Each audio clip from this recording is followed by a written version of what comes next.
نستعينه ونستغفره ونؤمن به ونتوكل عليه ونعوذ بالله من شرور أنفسنا ومن سيئات أعمالنا من يهده الله فلا مضل له ومن يضلل فلا هادي له وأشهد أن لا إله إلا الله وحده لا شريك له بعد فقد قال الله تعالى في كلامه المجيد والفرقان الحميد أعوذ بالله من الشيطان الرجيم بسم الله الرحمن الرحيم وما أرسلنا من رسول إلا ليطاع بإذن الله ولو أنهم إذ ظلموا أنفسهم جاءوك فاستغفروا الله واستغفر لهم الرسول لوجدوا الله توابا رحيما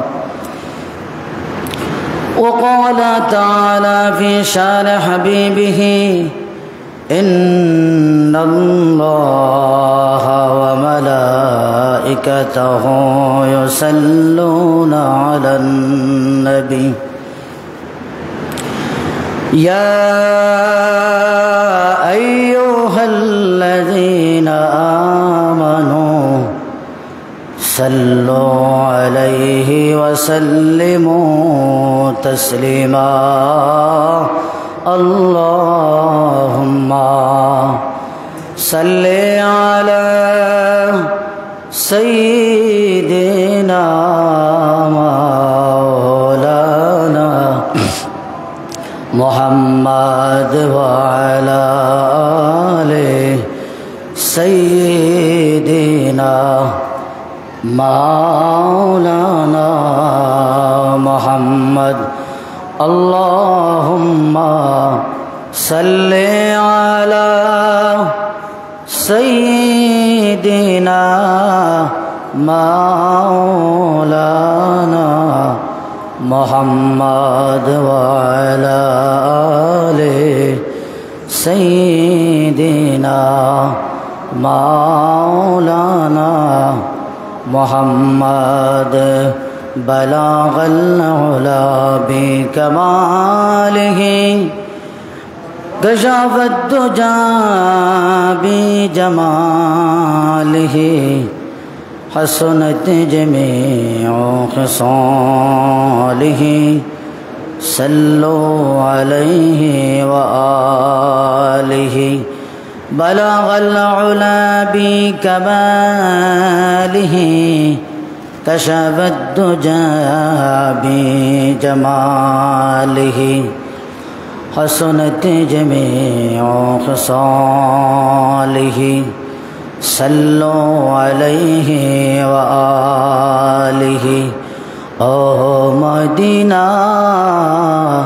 কতদিন দেখিনি তোমায় ও মদিনা কতদিন দেখিনি তোমায় কাঁদে মন কাঁদে চোখ কাঁদে সর্বদাই কাঁদে মন কাঁদে চোখ কাঁদে সর্বদাই কতদিন দেখিনি তোমায় ও মদিনা কতদিন দেখিনি তোমায় স্বপ্ন লোকে দেখি তোমার ছবি, তোমার বুকে আছেন প্রিয় নবী। স্বপ্ন লোকে দেখি তোমার ছবি, তোমার বুকে আছেন প্রিয় নবী। বুক কাঁদে সর্বদাই, কাঁদে মন কাঁদে চোখ কাঁদে সর্বদাই, কতদিন দেখিনি তোমায়। গহীন কবরে যদি চলে যেতে হয়, তোমার শহরে যেন মরণটা হয়। গহীন কবরে যদি চলে যেতে হয়, তোমার শহরে যেন মরণটা হয়। আমার নবী আছেন যে শহরটায়, আমার নবী আছেন যে শহরটায়, কতদিন দেখিনি তোমায়। ওহ মদিনা, কতদিন দেখিনি তোমায়। কাঁদে মন কাঁদে চোখ কাঁদে সর্বদাই, কাঁদে মন কাঁদে চোখ কাঁদে সর্বদাই, কতদিন দেখিনি তোমায়। ঐতিহ্যবাহী দিগলি রামপুর কেন্দ্রীয় জামে মসজিদে আগত সম্মানিত মুসল্লিয়ানে কেরাম, মুরব্বিয়ানে এজাম, নওজোয়ান ভাইরা, পর্দার অন্তরালে থাকা সম্মানিতা মা এবং বোনেরা, মহান আল্লাহ রাব্বুল আলামিনের শাহানশাহী দরবারে লাখ কোটি শুকরিয়া যে আল্লাহ রাব্বুল আলামিন পবিত্র জিলহজ মাসে আমাদেরকে আজকে আল্লাহর পবিত্র ঘর মসজিদে আসার এবং বসার তৌফিক দান করেছেন। আমরা মহান রব্বুল ইজ্জতের দরবারে শুকরিয়া আদায় করে সবাই করি আলহামদুলিল্লাহ। আমরা আজকে বিশেষ একটা বিষয় নিয়ে আলোচনা করব। আমি পবিত্র কোরআনে কারীমের সূরা নিসা 64 নম্বর আয়াত তিলাওয়াত করেছি আপনাদের সামনে। আল্লাহ রাব্বুল আলামিন যদি তৌফিক দান করেন, ইনশাআল্লাহ চেষ্টা করব এই আয়াতের উপরে আলোচনা করার।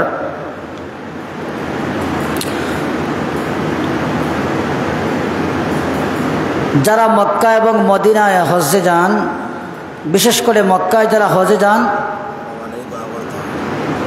হজে যখন যান,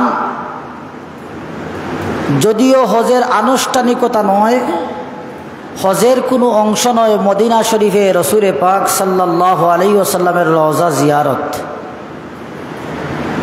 তারপরেও গোটা দুনিয়ার সমস্ত আশিকিন মুহিব্বিন মুসলমানরা রসুল্লাহর রওজা জিয়ারতে যায়। একটা নজর মদিনা শরীফে যাওয়ার জন্য মানুষ আকুল হয়ে থাকে। এই মদিনা যাতায়াত, রসুল্লাহর রওজা জিয়ারত, এটা নিয়ে ইখতিলাফ হয়েছে। এক শ্রেণীর উলামায়ে কেরামদের মত হচ্ছে হজে গেলে রসুল্লাহর রওজা জিয়ারতে যাওয়ার দরকার নাই।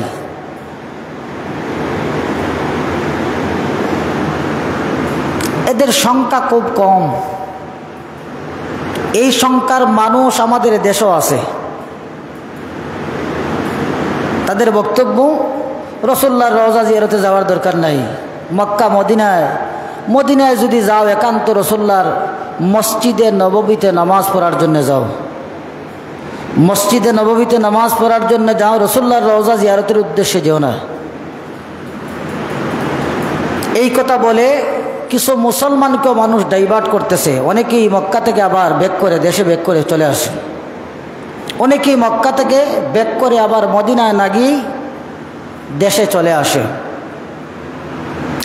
এটার মৌলিকত্ব কি, এটার ভিত্তি কি, রসুল্লাহ রওজা জিয়ারতে যাওয়া যাবে কি যাবে না, আমরা এই বিষয়ের উপরে আলোচনা করব ইনশাআল্লাহ, আল্লাহ যদি তৌফিক দান করেন। যেহেতু আমাদের বাংলাদেশে অধিকাংশ মুসলমান রসুল্লাহর ইশক এবং মোহব্বতের মধ্যে হাবুডুবু হয়, এমন কোনো মুসলমান, খুব কম মুসলমান পাইবেন যারা রসুল্লাহর রওজায় জিয়ারতে যাইতে চায় না। অধিকাংশ মানুষই চায় রসুলকে যেন স্বপ্নযুগে একটাবার দেখি, রসুল্লাহর রওজা যেন একটাবার জিয়ারত করি, রসুল্লাহর রওজার পাশে যেন 2-5 মিনিট সময় আমার জীবনে অতিবাহিত করি। এই আশা আকাঙ্ক্ষা গোটা দুনিয়ার, এমনকি বাংলাদেশের প্রতিটা মুসলমানদের থাকে। কথা ঠিক কিনা? আমি কোরআনে কারিম থেকে একটা আয়াত তিলাওয়াত করেছি, আবার একটা হাদিসও বলবো। যারা বলে রসুল্লাহর রওজায় যাওয়া যাবে না, তাদেরও দলিল আছে, তাদেরও দলিল আছে।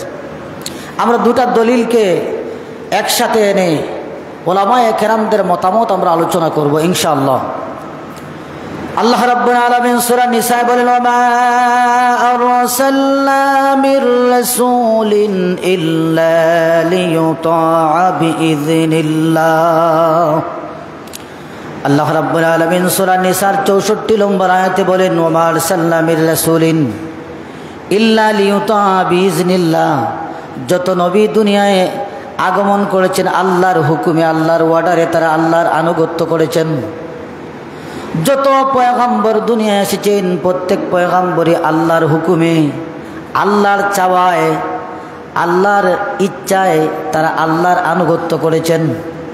প্রত্যেক পয়গম্বর আল্লাহর আনুগত্য করেছেন আল্লাহর অর্ডারে। আন্নাহুম, যদি তারা ইজ যালামু আনফুসাহুম, তাদের নিজের আত্মার উপর জুলুম করে, যদি তারা তাদের নিজের আত্মার উপর জুলুম করে, জাউকা, হে নবী আপনার কাছে আসে, নিজের আত্মার উপর তারা যদি তাদের আত্মার উপর জুলুম করার পরে আপনার কাছে আসে, ফাস্তাগফিরুল্লাহ, আপনার কাছে এসে আল্লাহর কাছে মাফ চায়, আপনার কাছে আসবে, মাফ চাইবে কার কাছে? আর একটু জোরে বলেন, বুঝবেন এই জায়গায়। আপনার কাছে আসে, আল্লাহর কাছে এসে মাফ চায়, তার বাড়িতে বসে নয়, কাবা শরীফে বসে নয়, মসজিদে মুনাওয়ারায় বসে নয়, বাইতুল মুকাদ্দাসে বসে নয়, রাস্তাঘাটে বসে নয়, আপনার কাছে যদি আসে, তখন যদি এসে আল্লাহর কাছে মাফ চায়, ওয়াস্তাগফারা লাহুমুর রাসূল, ও রসুলও যদি তাদের জন্য আল্লাহর কাছে মাফি চান, কয়টা শর্ত? 2টা। আপনার কাছে আসবে, আল্লাহর কাছে তারা নিজে মাফ চাইবে, আপনিও তাদের জন্য মাফ চাইবেন। 3টা শর্ত হয়েছে, 3টা। একটা হচ্ছে যদি তার নিজের উপর জুলুম করে, যদি তারা নিজের উপর জুলুম করার পরে আপনার কাছে আসে, 1 নম্বর আপনার কাছে আসতে হবে। 2 নম্বর আপনাকে সামনে রেখে ধরেন, আপনার কাছে আসার পরে আল্লাহর কাছে মাফ চাইবে। 3 নম্বর আপনি নিজেও তাদের জন্য আল্লাহর কাছে মাফ চাইবেন। লাওয়াজাদুল্লাহ তাওয়াবার রহিমা, তাহলে অবশ্যই অবশ্যই আল্লাহকে তওবা কবুলকারী এবং রহমান হিসাবে, দয়ালু হিসাবে তুমি পাইবে। সুবহানাল্লাহ। বুঝবেন এই আয়াতটা? এই আয়াতের ভিতরে আছে মদিনায় যাওয়া যাবে কি যাবে না।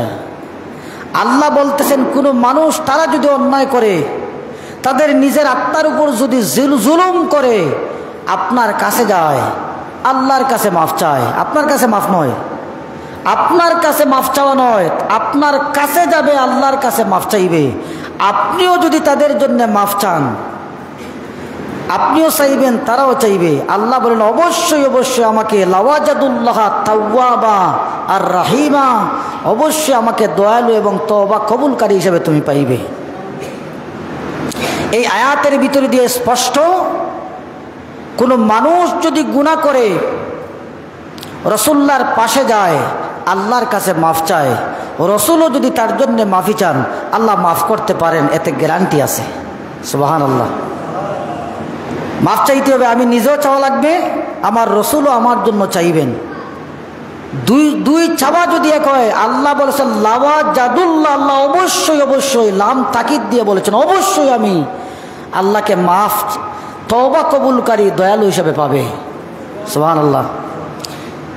তাহলে এই আয়াতে বোঝা যায় কোনো মানুষ যদি নিজের উপর জুলুম করে অন্যায় করে রাসূলুল্লাহর পাশে যায়, আল্লাহর কাছে মাফ চায়, রাসূলও যদি তার জন্য মাফ চান, আল্লাহ তাকে মাফ করতে পারেন, আশা করা যায় আল্লাহ তাকে মাফ করতে পারেন। এবার প্রশ্ন হলো, বুঝবেন এই কোরআনে কারিমের আয়াত রাসূলুল্লাহ যতদিন দুনিয়ার হায়াতে ছিলেন ততদিন ছিল। এখন যদি আমরা যাই রাসূলুল্লাহর পাশে, আমরা যদি গিয়া রাসূলুল্লাহর পাশে গিয়ে আল্লাহর কাছে মোনাজাত করি, আল্লাহর কাছে মাফ চাই, তাহলে রাসূল কি আমাদের জন্য এখনও মাফ চাইতে পারেন? পারেন কি পারেন না? এটা হলো প্রশ্ন। বিষয়টা বুঝতে পারছেন? রাসূলুল্লাহর বা দোয়া করার মতো সামর্থ্য রাসূলুল্লাহর আছে কিনা? দোয়া করার মতো ক্যাপাসিটি, কবরে থাকার পরে দোয়া করার ক্যাপাসিটি থাকে কিনা? কয়েকটা প্রশ্ন আছে। একজন মানুষ ইন্তেকালের পরে কবর থেকে কারোর জন্য কিছু চাইতে পারে কিনা? কি কি ক্ষমতা আছে একজন মানুষ কবরে যাওয়ার পরে কি কি করতে পারে? আমরা তো মনে করি, অনেক জায়গায় আমরা বলি যে মরার পরে তো সবগুলা শেষ হয়ে গেছে। শেষ হয়ে যায়, এটা ঠিক, দুনিয়ার কোনো কাজ তিনি করতে পারবেন না, কিন্তু কবরের জগতেও কিছু কাজ করার মতো ক্যাপাসিটি আল্লাহ দেন। যেমন কোনো মানুষকে যদি আপনি কবরের পাশে গিয়ে সালাম দেন, আসসালামু আলাইকুম ইয়া আহলাল কুবুর, আল্লাহ প্রত্যেক রুহানিকে কবরে পাঠিয়ে দেন, কবর থেকে তারা সালামের জবাব দেয়। সুবহানাল্লাহ। এটা হাদিস, বুড়ি বুড়ি হাদিসে প্রমাণ। আপনি যে কোনো কবরে যান, সালাম দিবেন আসসালামু আলাইকুম ইয়া আহলাল কুবুর বললি, কবর থেকে আমি হয়তো শুনি না, তারা জবাব দিবে ওয়া আলাইকুম আসসালাম। এমনকি রাসূলুল্লাহ বলেছেন, হাদিসের ভিতরে এসেছে, কবরের মুর্দা চিনতে পারে কে। আপনার বাবার চেহারাটা খুব বিকট কালো, আপনার বাবার চেহারা বড় সুন্দর, খাবার জন্য আসছেন, মেহমান নিয়ে আসছেন, এরকম বিভিন্ন স্বপ্ন মানুষ মাঝে মধ্যে দেখে। দেখে না? দেখে না? অনেক সময় বিপদ আপদ বললে মানুষ মা বাবাকে স্বপ্নে দেখে, এবং অনেক স্বপ্ন কি হয়, সত্য হয়ে যায়। অনেক স্বপ্ন কি হয়, সত্য হয়ে যায়। আমরা পাইলাম সাধারণ একজন মানুষ যদি কবরে থাকে, জান্নাতি হোক আর জাহান্নামী হোক, যে অবস্থায় থাক না কেন, সালাম দিলে সালামের জবাব দেন। সুবহানাল্লাহ। এবার রাসূলুল্লাহর খবর নেন। রাসূলুল্লাহর খবর হচ্ছে, রাসূলে পাক সাল্লাল্লাহু আলাইহি ওয়াসাল্লাম বলেন, ইন্নাল মালাইকাতা সায়াহিনা ফিল আরদ। কিছু ফেরেশতা আছেন গোটা দুনিয়ায় বিচরণ করতে থাকেন, গোটা দুনিয়ায় তারা চক্কর দেন। তারা প্রত্যেক মানুষের নিজের নাম, তার বাবার নাম জানেন। মানুষের নাম তার বাবার নাম। পৃথিবীর কোনো প্রান্তে যদি কোনো মানুষ রসুলকে সালাতু সালাম দেয়, দুরুদ শরীফ প্রেরণ করে রসুল্লাহর উপরে, এই ফেরেশতা এই দুরুদ শরীফ নিয়া রসুল্লাহর দরবারে পেশ করেন এবং বলেন, ইয়া রাসূলুল্লাহ, অমুকের ছেলে অমুক, অমুক দেশ থেকে বা অমুক এলাকা থেকে, অমুক গ্রাম থেকে আপনার উপর দুরুদ পাঠাইছে, আপনি এটা গ্রহণ করুন। সুবহানাল্লাহ। রাসূলুল্লাহ গ্রহণ করেন। একটা হাদিস। 2 নম্বর হাদিস হচ্ছে, রাসূলুল্লাহ বলেন, আমার কোনো আশিক উম্মত যদি দুনিয়ার যে কোনো প্রান্তে আমাকে সালাম দেয়, ফেরেশতা লাগে না, আমি আমার নিজ কানে তার সালাম শুনি, আমি নিজেই জবাব দেই। এটা ইশকের মাদ্দা, এটা নরমাল মাদ্দা নয়। নরমাল মাদ্দা হচ্ছে ফেরেশতা আমাদের কাছ থেকে দুরুদ ও সালাম নিয়ে যান। আমরা আসসালাতু ওয়াসসালামু আলাইকা ইয়া রাসূলুল্লাহ, আল্লাহুম্মা সাল্লি আলা মুহাম্মদ ওয়া আলা আলি মুহাম্মদ, আমরা যে সমস্ত দুরুদ ও সালাম পেশ করি, এটা ফেরেশতা নিয়া গিয়া বলেন, আল্লাহ অমুক গ্রামের অমুকের ছেলে অমুক আপনাকে দুরুদ পাঠাইছে। রাসূলুল্লাহ নিজে গ্রহণ করেন। সুবহানাল্লাহ। এখন প্রশ্ন হলো, রাসূলুল্লাহ গ্রহণ করেন মানে আজকে একজন দুরুদ পাঠাইবে, কালকে একজন, পরশুদিন, এইরকম নেই। এইরকম তো না। 24 ঘন্টা গোটা দুনিয়ার বিভিন্ন প্রান্ত থেকে রসুলের উপর দুরুদ ও সালাম পেশ করা হচ্ছে। প্রতি সেকেন্ডে সেকেন্ডে দুরুদ ও সালাম রসুল্লাহ রওজার কাছে যাচ্ছে, রসুল্লাহ সেটা গ্রহণ করতেছেন। সুবহানাল্লাহ বলুন। আরেকটা প্রশ্ন, একজন মানুষকে যখন কবরে রাখা হয়, কবরে রাখার পরে আপনি যখন সালাম দিবেন, আল্লাহ তার রুহানিকে তার বডির ভিতরে পাঠাবেন সালামের জবাব দেওয়ার জন্যে। এখন আজকে একজন সালাম দিছে, 1 মাস পরে আরেকজন দিছে, এর মানে 1 মাস পরে আবার আল্লাহ রুহু পাঠাবেন বডির ভিতরে। আজকে দিছেন আল্লাহ রুহু পাঠাইছেন, জব দিয়ে আবার চলে গেছে, রুহু চলে গেছে। রসুল্লাহর ক্ষেত্রে এরকম নয়। রসুল্লাহর ক্ষেত্রে আল্লাহ যেহেতু 24 ঘন্টা মানুষ 24 ঘন্টা প্রতিটা সেকেন্ডে সেকেন্ডে রসুল্লাহর উপর দুরূদ ও সালাম পেশ করতেছে, এজন্য আল্লাহর রসুলের রুহুকে আল্লাহ সরাসরি বডির মধ্যে রেখে দিয়েছেন। আপনার আর যাওয়ার দরকার না, এই জায়গায় তাকেন, এখান থেকে সালামের জবাব দেন। সুবহানাল্লাহ। তাহলে রসুল্লাহ সাল্লাল্লাহু আলাইহি ওয়াসাল্লাম হাদিসের প্রমাণ হলো রসুল্লাহ রওজা থেকে সালাত ও সালামের জবাব দেন, কোনোটা মাধ্যমে দেন, কোনোটা সরাসরি তার নিজেই দিয়ে থাকেন। সুবহানাল্লাহ বলুন। কোনোটা মাধ্যমে দেন, কোনোটা নিজে দেন। আরেকটা বিষয় এখানে চলে আসবে যে রসুল্লাহ সাল্লাল্লাহু আলাইহি ওয়াসাল্লাম রওজার মধ্যে জীবিত না মৃত? আমরা বিশ্বাস করি রসুল্লাহ হায়াতুন নবী, কথা ঠিক কিনা? আমরা বিশ্বাস করি রসুল্লাহ কি জিন্দা নবী, হায়াতুন নবী। রওজা আত্মারে রসুল্লাহ সশরীরে আল্লাহর ইলিমের মধ্যে জীবিত আছেন। সুবহানাল্লাহ বলুন। রসুল্লাহ সশরীরে জীবিত আছেন, এতে কোনো কি নাই সন্দেহ? কথা বলেন, সন্দেহ আছে? নাই। রসুল্লাহ রওজায় জীবিত আছেন, এতে কোনো কি নাই, সন্দেহ নাই। অনেক ঘটনা আমরা বলতে পারি। রিলেটেড ঘটনা হচ্ছে এই আয়াতের তফসিরে ইবনে কাসিরের মধ্যে এসেছে অত্যন্ত প্রসিদ্ধ একটা ঘটনা। উতবী একজন আল্লাহর ওলি, বড় একজন মানুষ উতবী, তিনি রাসূলুল্লাহর ইন্তেকালের পরে তাফসীর ইবনে কাসিরের মধ্যে এসেছে যে একজন আরবি মানুষ, গ্রাম থেকে একজন মানুষ এসেছে রাসূলুল্লাহর রওজা জিয়ারতে। রাসূলুল্লাহর ইন্তেকালের কিছুদিন পরে উতবী রাসূলুল্লাহর রওজার পাশে বসা।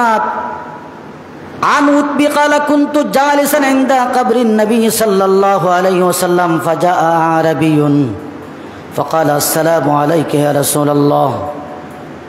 উতবী বলেন, আমি রাসূলুল্লাহর রওজার পাশে বসা ছিলাম, হঠাৎ করে দেখলাম একজন আরবি মানুষ, গ্রাম্য মানুষ, আরবি মানে গ্রাম্য মানুষ, একজন গ্রাম্য মানুষ রাসূলুল্লাহর রওজার পাশে এসে বলতেছে আসসালাতু আসসালামু আলাইকা ইয়া রাসূলুল্লাহ, হে আল্লাহ রসুল, আমার পক্ষ থেকে আপনার উপর দুরূদ ও সালাম।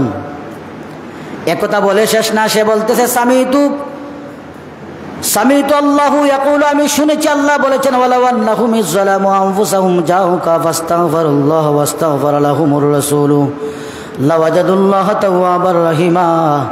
আমি শুনেছি আল্লাহ বলেছেন কেউ যদি তার নিজের আত্মার উপর জুলুম করে আপনার কাছে আসে, আল্লাহর কাছে মাফ চায়, আর আপনিও যদি তার পক্ষে আল্লাহর কাছে সুপারিশ করেন, আল্লাহ তাকে মাফ করে দিবেন। সুবহানাল্লাহ। ওয়াকাদ জিতুকা মুস্তাগফিরান লিন যামবিকা মুস্তাশফিয়ান বিকা ইলা রাব্বি। এরপরে তিনি বলেন, আপনি তো দুনিয়া থেকে চলে গেছেন। ওয়াকাদ জিতুকা মুস্তাগফিরান লিযামবি, আমি আমার জীবনের কৃত গুনার জন্য আমি মাফ চাওয়ার জন্য এখানে এসেছি। আমার জীবনের কৃত গুনাহ খাতা মাফির জন্য এই জায়গায় এসেছি। মুস্তাশফিয়ান বিকা ইলা রাব্বি, আপনি আমার জন্য কবর থেকে আল্লাহর কাছে সুপারিশ করুন।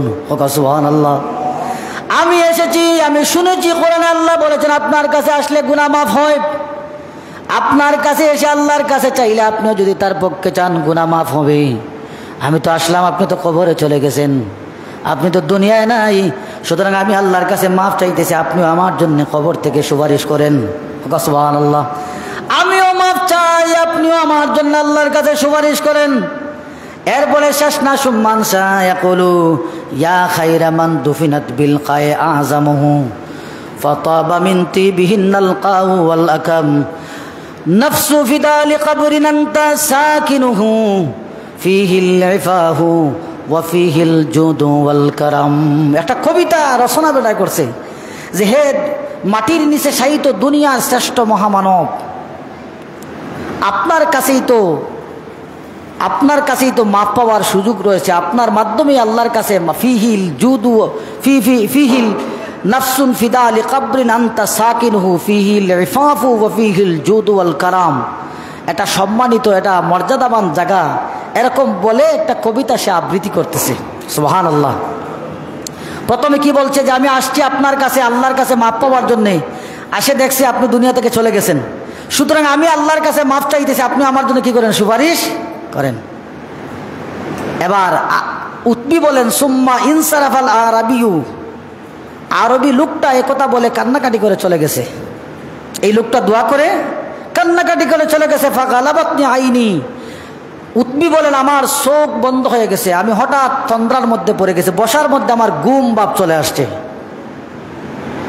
ফারাইতুন নবী সাল্লাল্লাহু আলাইহি ওয়াসাল্লাম ফিল নাওমে, আমি ঘুমিয়ে গেছি, আমি স্বপ্নে দেখেছি রাসূল পাক সাল্লাল্লাহু আলাইহি ওয়াসাল্লাম এসেছেন। ফাকালা, এসে বলতেছেন ইয়া উতবি, হে উতবি ইলহিক আরাবিয়া ফাবাশিরহু আন্নাল্লাহা কাদ গাফারা লাহু। হে উতবি চলে যাও ওই আরবিকে গিয়া তুমি সুসংবাদ দাও, ওই আরবিকে আল্লাহ রাব্বুল আলামিন মাফ করে দিয়েছেন। সে আশা করছিল মাফির জন্য আসবে। আল্লাহ রাব্বুল আলামিন রসুল্লাহ রওজার সামনে বসে রসুলকে বুঝাইতেছি, ইয়া রাসূলুল্লাহ আপনার কাছে আসছি মাপ পাওয়ার জন্য, আপনার কাছে চাইবো না আল্লাহর কাছে চাইবো। আল্লাহ তো বলেছেন আপনার কাছে এসে মাফ চাইলে আল্লাহর কাছে আল্লাহ মাফ করে দিবেন। আপনি তো দুনিয়া থেকে চলে গেছেন, সুতরাং আপনার কাছে, আপনার পাশে বসে আল্লাহর কাছে মাফ চাইতেছে, আপনি আমার জন্য সুপারিশ করেন। একটু পরেই রসুল্লাহ বলতেছেন যাও তাকে সুসংবাদ দাও, আল্লাহ তার জীবনের গুনাহ খাতা মাফ করে দিয়েছেন। তাহলে রসুল্লাহর রওজা জিয়ারতে গেলে লাভ হয় না ক্ষতি হয়? কথা বলেন, লাভ হয় না ক্ষতি হয়? লাভ হয়। এবার যারা নিষেধ করেছেন যে রাসূলুল্লাহ রওজায় যাওয়া যাবে না, তাদের দলিল আছে। এবার আমরা তাদের দলিলে চলে যাব। বুখারীর হাদিস, বিভিন্ন বুখারীতেও হাদিস আছে। বুখারীর 1119 নম্বর হাদিস, 1119 নম্বর হাদিস, আন আবি হুরায়রা রাদিয়াল্লাহু তাআলা আনহু عن النبي صلى الله عليه وسلم قال لا تشد الرحال إلا إلى ثلاثة مساجد। বুঝবেন ওই জায়গায় বেড়া লাগছে ওই হাদিস নিয়ে। রাসূল পাক সাল্লাল্লাহু আলাইহি ওয়াসাল্লাম বলেছেন লা তাশুদ্দুর রিহালু ইল্লা ইলা সালাসাতি মাসাজিদা। সওয়াব পাওয়ার উদ্দেশ্যে 3 মসজিদ ছাড়া কোনো জায়গায় যাওয়া যাবে না।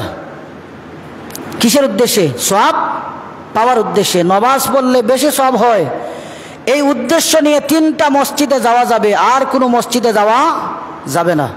কয় মসজিদে? কথা বলেন, কয় মসজিদে? 3 মসজিদে শুধুমাত্র সবের জন্য যাওয়া যাবে, আর কোনো কারণে যাওয়া যাবে না। একটা হচ্ছে মসজিদে হারাম, 2 নম্বর মসজিদুর রাসূল, 3 নম্বর মসজিদে আকসা। রাসূলুল্লাহ বলেছেন 3 মসজিদে যাবে সবের জন্য, বেশ এই মসজিদগুলোতে নামাজ পড়লে বেশি সওয়াব পাওয়া যায়। আর দুনিয়ার কোনো মসজিদে সওয়াব বেশি পাওয়া যাবে না, সওয়াব বেশি পাওয়া যাবে না। তাহলে 3 জায়গা ছাড়া কোনো জায়গায় সফর করা যাবে না সওয়াবের উদ্দেশ্যে। বুঝবেন কিসের উদ্দেশ্যে? কথা বলেন কিসের উদ্দেশ্যে? সওয়াবের উদ্দেশ্যে। কিসের উদ্দেশ্যে? সওয়াবের উদ্দেশ্যে কোনো জায়গায় যাওয়া যাবে না এই 3 মসজিদ ছাড়া। একটা মসজিদে হারাম, একটা মসজিদে নববী, একটা মসজিদে আকসা। এই 3 মসজিদ ব্যতীত দুনিয়ার কোনো মসজিদে গেলে আর সওয়াব পাওয়া যাবে না বেশি। এজন্য রাসূলুল্লাহ বলেছেন মসজিদে হারামে যদি, মক্কায় যদি, মক্কার মসজিদে হারামে কেউ নামাজ পড়ে 1 রাকাতে 1 লক্ষ রাকাতের সওয়াব। আর একটু জোরে বলুন না সুবহানাল্লাহ। 1 রাকাতে 1 লক্ষ রাকাতের সওয়াব। মসজিদে আকসা এবং মসজিদে নববী দুইটায় 2 রকম রিওয়ায়াত। কোন রিওয়ায়াতে আছে 50,000 রাকাত, কোন রিওয়ায়াতে আছে 5,000 রাকাত। 1 রাকাত পড়লে মসজিদে নববীতে 50 অথবা 5,000, আর মসজিদে আকসায় 50 অথবা 5,000। তাহলে মদিনা শরীফে 50,000 অথবা 5,000 পাওয়া যাবে, মসজিদে আকসায় গেলে 50,000 অথবা 5,000 পাওয়া যাবে। আর মসজিদে হারামে কাবা শরীফের, মসজিদে কাবা শরীফের চতুর্দিকে যদি আপনি নামাজ পড়েন 1 রাকাতে 1 লক্ষ রাকাতের সওয়াব পাওয়া যাবে। সুবহানাল্লাহ। তাহলে রাসূলুল্লাহ বলেছেন সবের উদ্দেশ্যে যাওয়া, এই 3 মসজিদ ছাড়া যাওয়ার দরকার নাই। কথা ঠিক কিনা? রাসূলুল্লাহ বলেছেন সবের উদ্দেশ্যে ছাড়া, এই 3 মসজিদ ছাড়া অন্য কোনো মসজিদে যাওয়া যাবে। আপনার মসজিদে নামাজ পড়লে যে পরিমাণ সওয়াব, দরগার মসজিদে নামাজ পড়লে সমান সওয়াব। কথা ঠিক কিনা? কথা বলেন না। আর দরগার কথা শুনলে অনেকে কইব না দরগার মনে হয় বেশি হইতে পারে, সাদালাল সাহেব বুকুমো আছেন। দুনিয়ার কোনো সাহেবের কাছে গেলে আর কি হবে না, আপনার মসজিদে যত রাকাত, দরগার মসজিদে অত রাকাত। আপনার মসজিদে যত রাকাত, বাইতুল মুকাররমে নামাজ পড়লে সেম রাকাতের সওয়াব। আপনার মসজিদ যদি আরো বাঙ্গা হয়, ইমাম সাহেবের দাঁত না, এর ফলে নামাজ পড়লে কিতা কাবা শরীফ ভাই আপনার বাইতুল মুকাররমের তাগড়া জোয়ান ইমাম, এই ইমামের পিছনে নামাজ পড়লে যত রেখাত সব, আপনার মসজিদের ইমামের দাঁত নাই, দাড়ি একবারে বুড়ো হয়ে গেছেন তোর, এর ফলে সমান সব সমান কি সব সমান হবে। তাহলে 3 মসজিদে গেলে সব বেশি পাওয়া যায়, অন্য জায়গায় গেলে সব বেশি পাওয়া, কথা বলেন না, অন্য জায়গায় গেলে সব বেশি পাওয়া যায় না।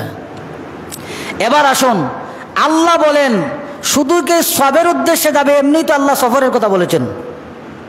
আল্লাহ কি বলেছেন? সফরের কথা আল্লাহ রাব্বুল আলামিন। আচ্ছা, এই হাদিসের ব্যাখ্যা দিয়েছেন উলামায়ে কেরামগণ।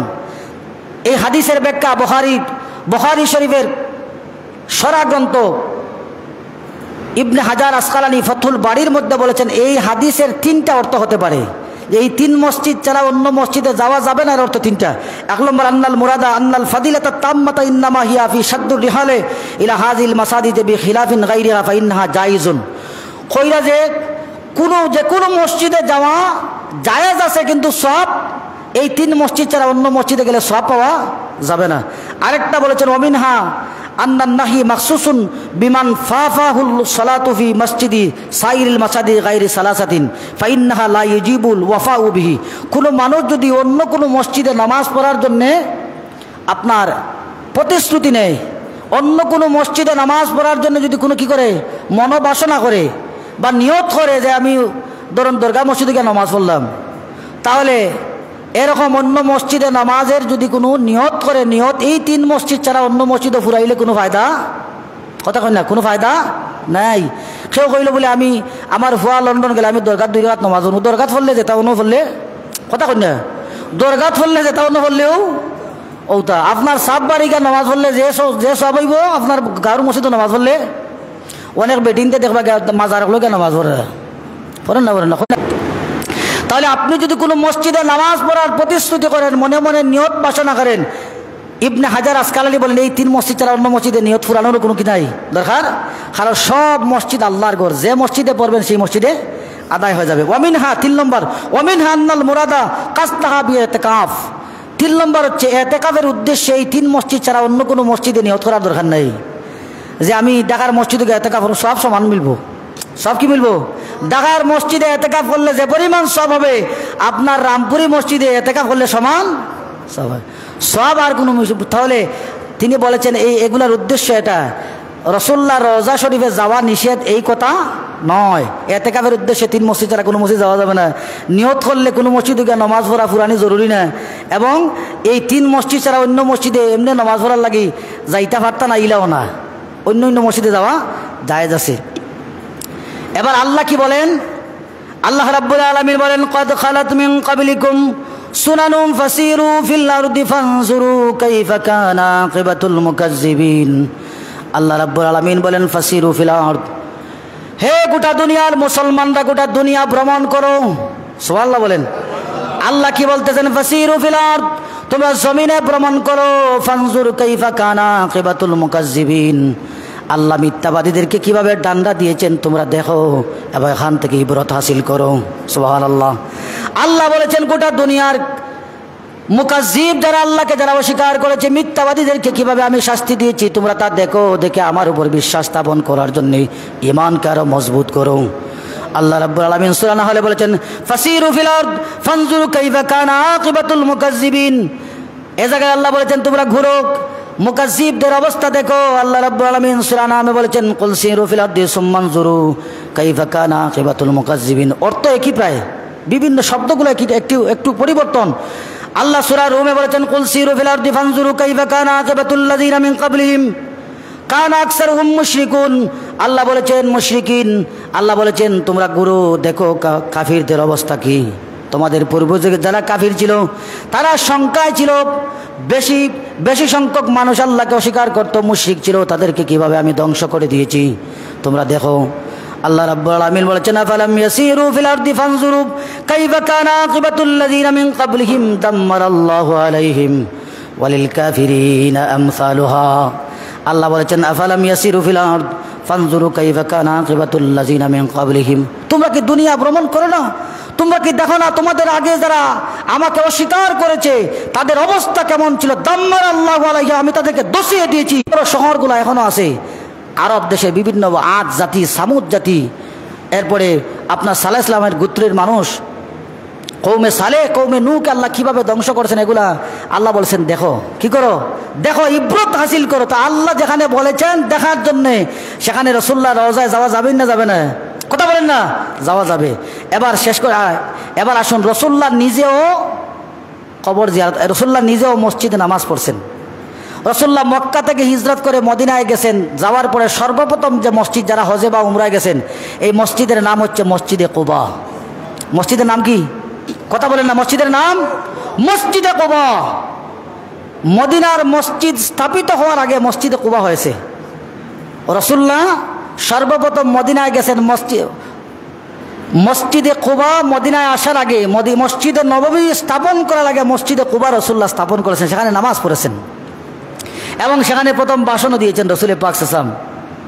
রাসূলুল্লাহ নিজেও প্রতি শুক্রবারে, প্রতি শনিবারে, আন ইবনে ওমর রাদিয়াল্লাহু তাআলা আনহু قال كان النبي صلى الله عليه وسلم ياتي مسجد قباء كل سبت ماشيا وراكبا। রাসূলুল্লাহ প্রত্যেক শনিবারে হয় বাহনে করে, না হয় নিজের পায়ে হেঁটে মসজিদে কুবায় নামাজ পড়তে আসতেন। সুবহানাল্লাহ, জোরে বলেন না সুবহানাল্লাহ, আরেকটু জোরে বলেন সুবহানাল্লাহ। রাসূলুল্লাহ আগে বলেছেন 3 মসজিদে যাওয়া যাবে, কথা বলেন না, 3 মসজিদে যাওয়া যাবে না। তো রাসূলুল্লাহ নিজে কি করছেন? মসজিদে কুবায়, কথা কন না, রাসূলুল্লাহ নিজে মসজিদে কুবায় গেছেন সপ্তাহে একদিন, বছরে একদিন না,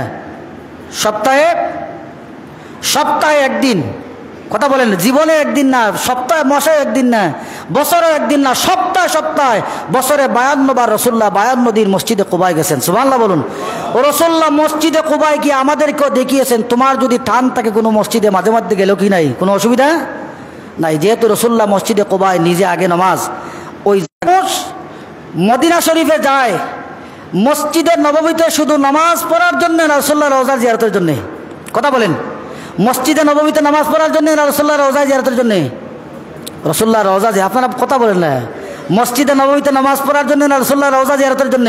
রাসূলুল্লাহ রওজা জিয়ারত। কারণ মক্কা এক রাকাতে 1 লক্ষ রাকাত, মদিনায় 1 রাকাতে 5,000 রাকাত অথবা 50,000 রাকাতে, কম না বেশি? মক্কা থেকে মদিনায় কম না বেশি? কম। তাহলে যেখানে বেশি লাভ, এই বেশি লাভ তুই একে কম লাভ, কথা কন না, কেউ যাইবনি কম লাভ, কখনো যাবে না। আমার 1 রেখাতে 1 লক্ষ রেখাত, আর এখানে 1 রেখাতে 5,000 রেখাত, কেউ 1 লক্ষ রেখাত তো ইয়াকে 5,000 যাবে, কথা কন না, নর্মাল চিন্তায় তো যাইতো নাই। যাবে এক কারণে, যে রেখাতে 1 রেখাতে হোক আর নাইও হোক, আমি আমার রাসূলুল্লাহ রওজা জিয়ারত করতে চাই, কথা ঠিক কিনা? 5,000 রেখাত আর 50,000 রেখাত আর 1 লক্ষ রেখাত এখানে বিষয় না, বিষয় হচ্ছে আমার রাসূলুল্লাহ রওজা ওই জায়গায় আছে, কথা ঠিক কিনা? আমি 1 লক্ষ রেখাত পাইলাম না 5,000 রেখাতের সব পাইলাম, এটা আমার দেখার বিষয় না। আমি যদি আমার রাসূলুল্লাহ রওজা জিয়ারত করতে পারি, এটাই আমার মুখ্য উদ্দেশ্য। রাসূলুল্লাহ রওজা জিয়ারতের উদ্দেশ্যেই মানুষ সেখানে যায়, কথা ঠিক কিনা? নামাজ পড়ে, কারণ এখানে জান্নাতের টুকরা আছে। কি আছে? মদিনা শরীফে জান্নাতের টুকরা আছে, বেহেশতের টুকরা। সুবহানাল্লাহ বলেন। যারা মক্কা মদিনার জিয়ারত নসিব হয়েছে তারা হয়তো জান্নাতের টুকরায় নামাজ পড়ে এসেছেন। এখানে আরেক 2-1টা কথা বলবো, সময় শেষ হয়ে যাচ্ছে।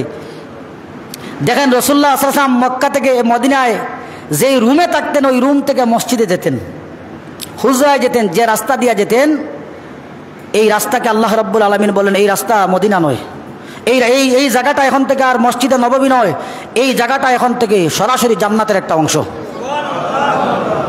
আর একটু জোরে বলেন না সুবহানাল্লাহ। তার কারণ একটাই, এই জায়গায় আমার রাসূলুল্লাহর কদম পড়েছে বেশিবার। রাসূলুল্লাহ রওজার হুজরা থেকে যে রুমে থাকতেন, ওই রুম থেকে সরাসরি একই রাস্তায় সবসময় আসতেন আর যাইতেন। এই রাস্তায় বেশি আসার যাওয়ার কারণে বেশি রাসূলুল্লাহর কদম পড়েছে। আল্লাহ বলেন আর এই জায়গাটা আমি মদিনা রাখলাম না, এই জায়গা বেহেশতের একটা সরাসরি একটা অংশ বলে দিলাম। সুবহানাল্লাহ।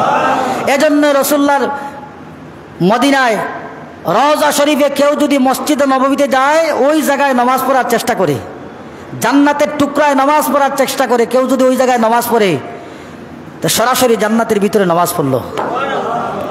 কেউ ওই জায়গায় নামাজ পড়লে কোথায় নামাজ পড়লো? জান্নাতের টুকরায় নামাজ পড়লো, জান্নাত বেহেশতের ভিতরে নামাজ পড়লো। মক্কায় আছে হাতিমে কাবা, যারা গেছেন আল্লাহ যাদেরকে সৌভাগ্য নসিব করেছেন, হাতিম কাবার বাইরে, কেউ যদি কাবার বাইরে হাতিমের ভিতরে নামাজ পড়ে, কাবা শরীফের সরাসরি ভিতরে নামাজ পড়লো। সুবহানাল্লাহ। তাহলে রাসূল পাক সাল্লাল্লাহু আলাইহি ওয়াসাল্লামের রওজায় যদি কেউ জিয়ারতে যায়, উদ্দেশ্য থাকে রাসূলুল্লাহর রওজা যেন একটা বার দেখতে পারি, এবং দেখার মধ্যে লাভ আছে। লাভ আছে না নাই? কথা বলেন না, দেখার মধ্যে লাভ আছে না নাই? রাসূলুল্লাহর রওজা জিয়ারত করলে লাভ আছে না ক্ষতি? এবার দেখেন হাদিস বলে, রাসূল পাক সাল্লাল্লাহু আলাইহি ওয়াসাল্লাম বলেছেন যে মান যারা কবরি ওয়াজাবাত লাহু শাফাআতি, যে ব্যক্তি আমি নবীর কবর জিয়ারত করবে তার জন্য আমার শাফাআত করা ওয়াজিব হয়ে যাবে। 2 নম্বর হাদিস, মান যারা কবরি হাল্লাত লাহু শাফাআতি, রাসূলুল্লাহ বলেছেন যে ব্যক্তি আমার কবর জিয়ারত করবে তার জন্য আমার উপর বাধ্যতামূলক হয়ে যাবে তাকে সুপারিশ করা। সুবহানাল্লাহ বলুন। তাহলে কাবা শরীফের নামাজ পড়লে আপনি 1 লক্ষ রাকাতের সওয়াব পাবেন, জান্নাতের সুযোগ, জান্নাতে যাওয়ার, বেহেশতে যাওয়ার সুযোগ সরাসরি নেই। আল্লাহ মাফ করতে পারেন, আল্লাহ মাফ করতে পারেন, আপনাকে 1 রাকাতে 1 লক্ষ রাকাতের সওয়াব দিতে পারেন। কিন্তু রাসূলুল্লাহ বলেছেন আমার কবর যদি কেউ জিয়ারত করে তাহলে আমি তার জন্য সুপারিশ করা আমার পক্ষে ওয়াজিব হয়ে যাবে। সুবহানাল্লাহ বলুন। রাসূলুল্লাহ যাকে শাফাআত করবেন, রাসূলুল্লাহ যার জানটা ধরবেন, রাসূলুল্লাহ যাকে ধরবেন আঁকড়ে বলে আল্লাহকে মাফ দাও, আশা করা যায় আল্লাহ কিয়ামতের ময়দানে রাসূলকে নামঞ্জুর করবেন না, আল্লাহ ওই ব্যক্তিকে রাসূলুল্লাহর শাফাআতের উসিলা আল্লাহ মাফ করে দিবেন। তো রাসূলুল্লাহ বলেছেন কেউ আমার কবরে যদি জিয়ারতে আসে ওয়াজাবাত লাহু শাফাআতি হাল্লাত লাহু শাফাআতি, যে ব্যক্তি আসবে তার জন্য আমার ওয়াজিব হয়ে যাবে, বাধ্যতামূলক আমার জন্য জরুরি হবে। আমার কবর জিয়ারতে আসলো, কত কষ্ট করেছে, বাংলাদেশ থেকে হাজার হাজার টাকা, লক্ষ টাকা খরচ করে আমার পাশে এসছে, আমাকে দেখতে পারে নাই। একটা দুনিয়ার একটাই ভালোবাসা, সেটা আল্লাহর রসুলের জন্যে। মানুষ দেখে নাই রসুলকে, কিন্তু এখনও 1400 বছর পরে যদি বলেন আপনার বুকটাকে সিরে রসুল্লাহর জন্য দেন, মানুষ জাপাইয়া দিবে। কথা ঠিক কিনা? মানুষ জাপাইয়া দিবে। এবার রসুল্লাহ বলেছেন মান যারা কাবরি আও কালা মান যারানি কুনতা লাহু শাফিয়ান আও শাহিদা। রসুল্লাহ বলেছেন যে আমার কবর জিয়ারত করলো, মান যারানি কুনতা লাহু শাফিয়ান, আমি তার জন্য শাফায়াত করব। সুবহানাল্লাহ। আমি তার জন্য কি হয়ে যাব? শাফায়াতকারী হয়ে যাব। শাহিদান, অথবা তার জন্য সাক্ষ্যদানকারী হয়ে যাব। আল্লাহ আমার বান্দা, আমার উম্মত, তোমার বান্দা আমার উম্মত যদি পছন্দ করে, এরকম মানুষ বলতে পারে মক্কা থেকে মদিনায় যাওয়ার দরকার নাই। কথা ঠিক কিনা? খার হোক দা খাও গোবান্দি ঠাকুর চিল্লায় না, তোমার এই মক্কা মদিনা যেন চিনাইছুন না, তাইনোর বাড়ির যাওয়ার দরকার নাই। ইমানে পছন্দ করেছে। কথা ঠিক কিনা? লম্বা জুব্বা থাকতে পারে, লম্বা লম্বা সেজদা থাকতে পারে, ইমানের মধ্যে পছন্দ রয়েছে না। এই কথা কোনো মুমিন বলতে পারে না যে আমি রাসূলুল্লাহর রওজা জিয়ারতে যাব না। হযরত ইমাম মালিক রহমতুল্লাহ আলাইহি, গোটা দুনিয়ার সবচেয়ে বড় একজন আলিম মুহাদ্দিস ইমাম মালিক রহমতুল্লাহ আলাইহি, জীবনে একবারও হজ করেছেন, মাত্র একবার। কয়বার? কথা বলেন না, কয়বার? একবার। তাকে জিজ্ঞাসা করা হয়েছে আপনার তো সুযোগ আছে মক্কা থেকে মদিনা থেকে মক্কায় যাইতে, তেমন একটা সময় লাগে না, আপনি যান না কেন? তিনি বলতেন আমি আমার রাসূলুল্লাহর শহরের মহব্বত আমার অন্তর থেকে ছাড়তে পারি না। আমি রাসূলুল্লাহর রওজা ছেড়ে মক্কায় চলে যাব, এটা আমার মন চায় না। যদি আমার মৃত্যু মক্কায় হয়ে যায়, আমি চাই মদিনায় আমার মৃত্যু হোক। সুবহানাল্লাহ। কাহাকে বলে? ইমাম আবু হানিফা 8 দিন থেকেছেন মদিনায়, 8 দিন। আল্লাহকে বলেছেন প্রস্রাব পায়খানার হাজত যেন না হয়। সুবহানাল্লাহ বলুন। পেশাব পায়খানা করা নিষেধ নেই। কথা কই না? পেশাব পায়খানা করা নিষেধ নেই না, নিষেধ না, কিন্তু তিনি বলেছেন আল্লাহ আমার যেন প্রস্রাব পায়খানা না হয়। তাকে জিজ্ঞাসা করা হচ্ছে কেন নিষেধ করছে? বলে আল্লাহ রসুলের এখনো মদিনার গেটগুলাতে লেখা আছে, রাসূলুল্লাহ রওজার গেটগুলাতে আমি যে আয়াত পড়েছি ওই আয়াত এখনো লেখা আছে, ওয়ালাউ আন্নাহুম ইজ্জালামু আনফুসাহুম জাউকা ফাস্তাগফিরুল্লাহ ওয়াস্তাগফার লাহুমুর রাসূল। কেউ যদি তার আত্মার উপর জুলুম করে আপনার কাছে আসে, আল্লাহর কাছে মাফ চায়, আর আপনিও যদি তার জন্য মাফি চান, একটু জুড়ে হতো।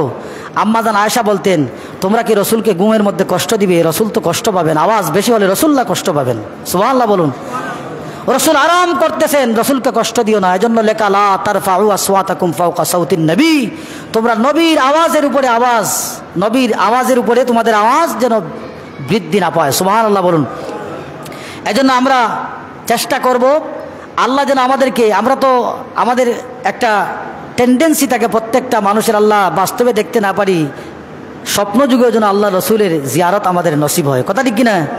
যে মানুষ রসুলকে স্বপ্নেও দেখেছে, রসুল্লাহ বলেছেন যে মান রাআনি ফিল মানামে ফাসায়ারানি ফিল ইয়াকজাতে, যে ব্যক্তি আমাকে ঘুমন্ত অবস্থায় স্বপ্নে দেখে ওসিরে আমাকে সে বাস্তবে দেখবে। সুবহানাল্লাহ।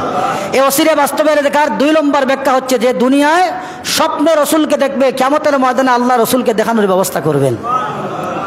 এজন্য আমাদের ইচ্ছা আমি যেন রসুলকে দেখতে পারি, রসুল্লাহ রওজা যেন জিয়ারত করতে পারি। কথা ঠিক কিনা? আল্লাহ যেন কবুল আর মঞ্জুর করেন। সবাই বলেন আমিন।